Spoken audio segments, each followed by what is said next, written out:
Ayan, so may customer tayo guys sa umaga. Bigay na 4x4. So issue nito, nag-check engine daw. Tingnan natin. Ano to, sir? Tigas ang monobela. Tapos usap pa wala na function ni sir. So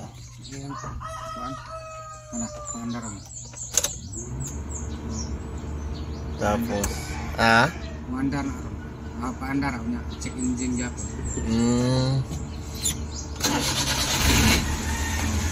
Oo, nag-check engine siya.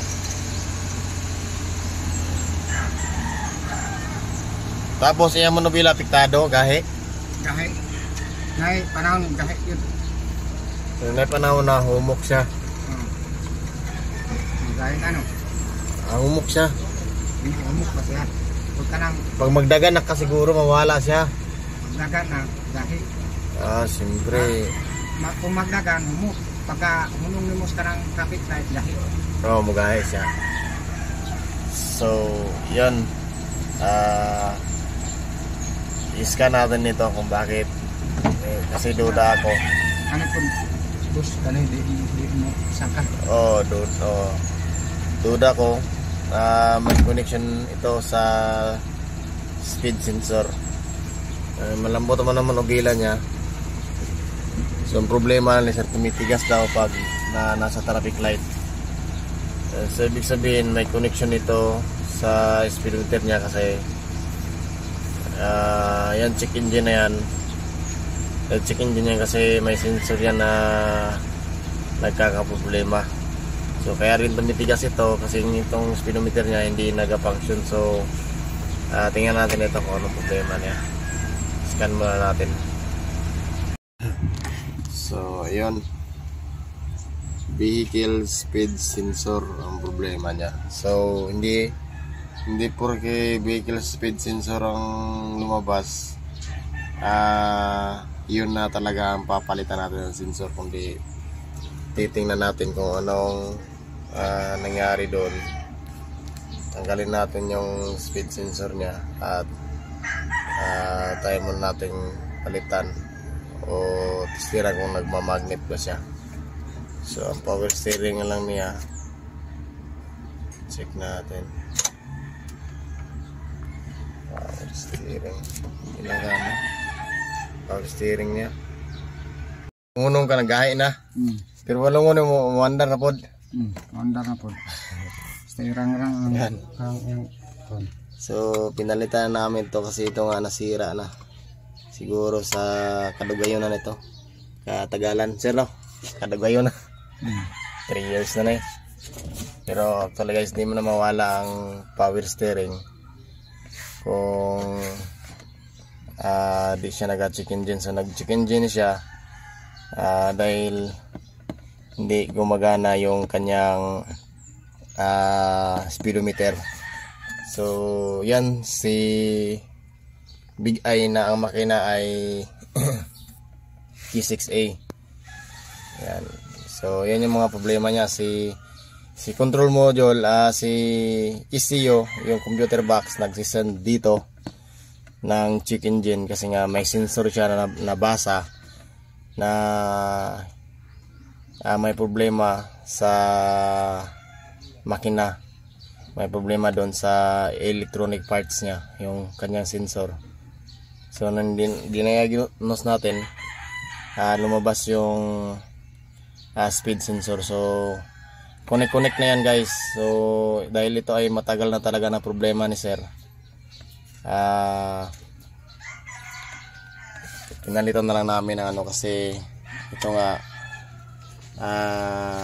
luma na, at saka dahil may problema doon, so kaya nasira ito. So supposed to be sir, dito dili na siya dapat maguba kay ang mga Japan na di man basta-basta maguba yun, basta wala lang siya problema ba. So start na. Sir, tingnan sir, smooth na. Okay na. Pareha itong kuhan ganihan lang. Gahay kayo.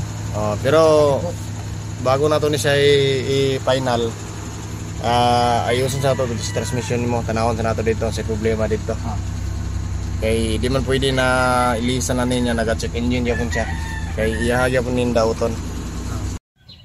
Ayan. So ito pinalitan natin ito. Ito yung speed sensor niya. Ayan. Tapos testing natin. Ano Jis to? Kita ka Jis boy? Ikaw, kita to. Tara sa babaw. Diya na sulod. Na? Sa dashboard niya pernah sa Jis diya. Ano mo? Yeah. Wala. Sa karton. Ay, bagay guwat naman eh. Ay. Ha? So, jacka natin dyan. Paikutin ng isang gulong. Try natin kung mag-check engine. Gihapon siya. Sige. Check ito ba?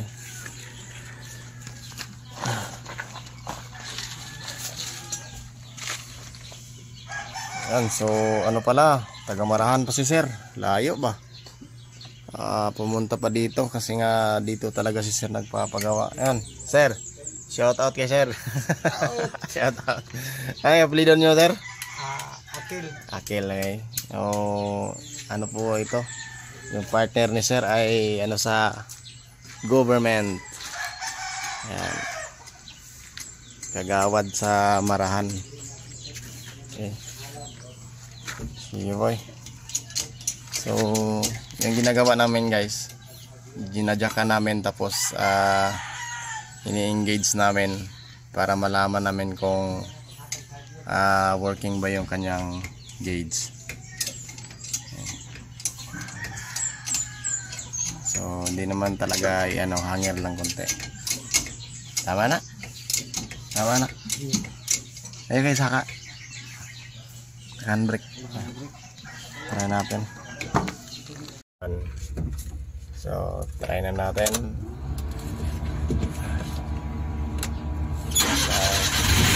Ayun. So, wala na dili na nidog scanner sir. Basta good ng sensor. Okay, so engage na to. Ayan. Segunda. Tercera.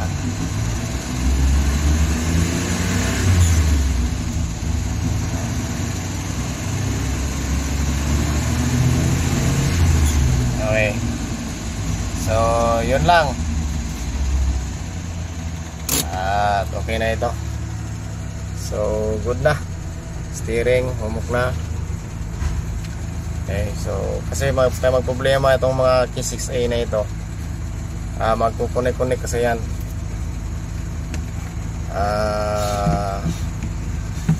So, yun. Yung sana boy, tanggalan ni boy na ipulin eh. Okay, so yun lang.